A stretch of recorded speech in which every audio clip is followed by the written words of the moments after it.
In this section, we will discuss the assessment of severity and indications of hospitalization. All children with confirmed COVID-19 infection should be assessed for severity of infection, and the severity of COVID-19 infection can be defined on the basis of clinical features, laboratory findings and chest radiograph finding. Assessment of severity also includes the risk factor for severe disease, and assessment for warning signs is important in the management of these children. Severity of COVID-19 can be graded as mild, moderate, severe and critical. Asymptomatic infection is the most common, and different earlier studies, mild and asymptomatic infections are the most common presentation, and in a review, moderate infection was most common presentation. Mild infection is characterized by symptom of upper respiratory infection such as fever, fatigue, myalgia, cough, sore throat, runny nose and sneezing. They may have gastrointestinal symptoms. Examination shows congestion of the pharynx and there will not be any auscultatory abnormality on chest examination. Clinical signs of pneumonia such as fever, cough, fast breathing and mild chest retractions are present in moderate infection, and there will not be any sign of severe pneumonia. Presence of pneumonia on a chest also signify moderate disease. Different age-based respiratory rate criteria can be used to label the tachypnea in the children. Children less than 2 months of age have a rates of less than 60 and a rate of more than 60 signifies tachypnea. For 2 to 11 months more than 50, for 1 to 5 years more than 40, for 5 to 10 years more than 30, for more than 10 years a rate of 24, more than 24 signifies tachypnea. Severe disease in adolescent is defined with clinical signs of pneumonia like fever, cough, dyspnea, fast breathing plus one of the following: tachypnea, severe respiratory distress and saturation of less than 90% on room air. And severe disease in children is defined by clinical signs of pneumonia with one or more of the following: central cyanosis, severe respiratory distress, very severe chest indrawing, general danger signs, inability to breastfeed or drink, lethargy or unconsciousness or convulsion, and fast breathing. And age specific cutoff tachypnea can be used to define fast breathing. Critical disease is defined when children have one or more of the following: ARDS, acute respiratory distress syndrome, sepsis and shock. Other manifestations include acute myocardial dysfunction, arrhythmia, acute kidney injury, multisystem inflammatory syndrome, acute pulmonary embolism and disseminated intravascular coagulation. ARDS is defined in children by pediatric ARDS guidelines from Pediatric Acute Lung Injury Consensus Conference. It requires clinical, radiological and oxygenation criteria. Oxygenation index and oxygenation saturation index in intubated patients and PaO2 to FiO2 ratio in non-intubated patient is used to assess the severity of ARDS.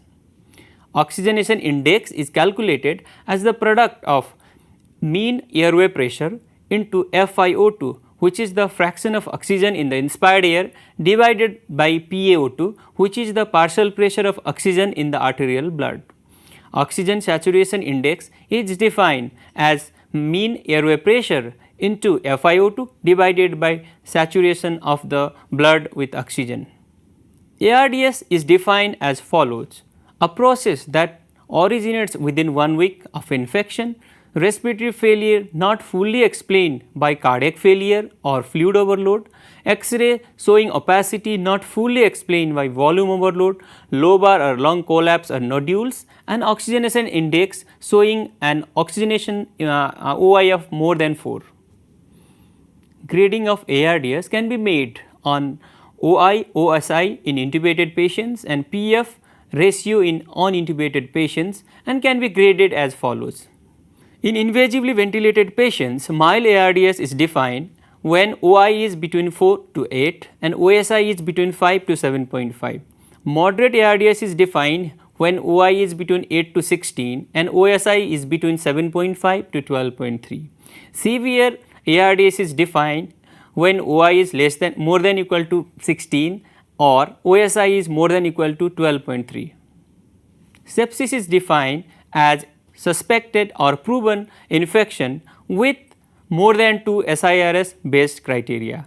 The presence of 2 of the following criteria, one of which must be abnormal temperature or leukocyte count, core temperature of more than 38.5 degrees Celsius or less than 36 degrees Celsius, tachycardia, which is defined as a mean heart rate of more than 2 standard deviation above the normal for age in the absence of external stimulus, chronic drugs or painful stimuli, or otherwise unexplained persistent elevation over a half an hour to 4 hour time period.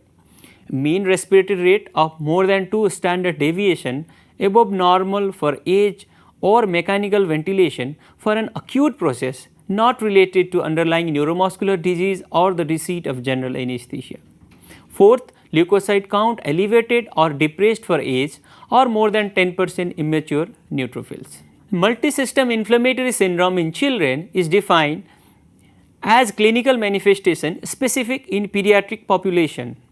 It is defined as a fever with laboratory evidence of inflammation and evidence of clinically severe illness requiring hospitalization with multisystem more than 2 organ involvement such as cardiac, renal, respiratory, hematologic, gastrointestinal, dermatologic or neurologic with no alternative plausible diagnosis and positive for current or recent SARS coronavirus 2 infection by reverse transcriptase PCR, serology or antigen test, or exposure to a suspected or confirmed COVID-19 case within the 4 weeks prior to the onset of the symptoms.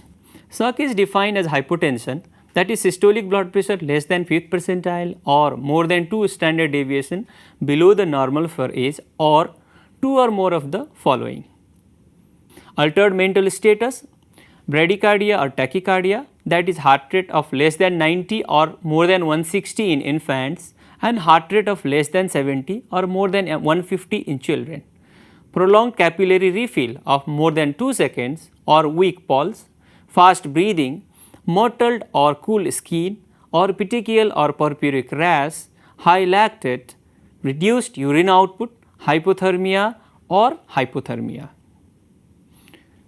Radiology can help in diagnosing pneumonia and hence help in stratifying the illness severity. Chest X-ray help in making the diagnosis of pneumonia and look for the complications. CT chest can indicate severity of COVID-19 infection. There are specific findings in CT scan like consolidation and ground glass opacity.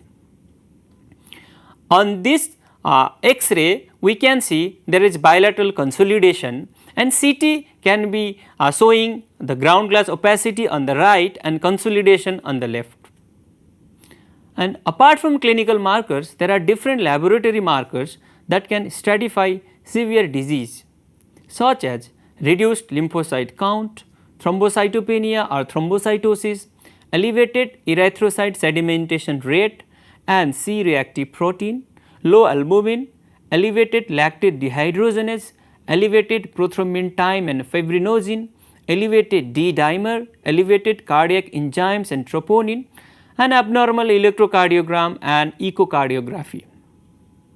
Assessment of severity should also include risk factors for severe disease such as infants less than 12 months, chronic lung disease, moderate asthma, congenital heart disease, immunocompromised status such as children with cancer or on chemotherapy, severe obesity, diabetes, patients with chronic kidney disease on dialysis, liver disease, parental smoking and poor nutritional status.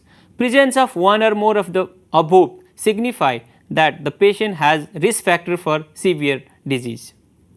And patient who have COVID-19 infection should be assessed for warning signs, difficulty in breathing, persistent pain or pressure in the chest, mental confusion or inability to arouse, developing bluish discoloration of the lips, reduced urine output, general danger signs such as inability to breastfeed or drink, lethargy or unconsciousness or convulsions.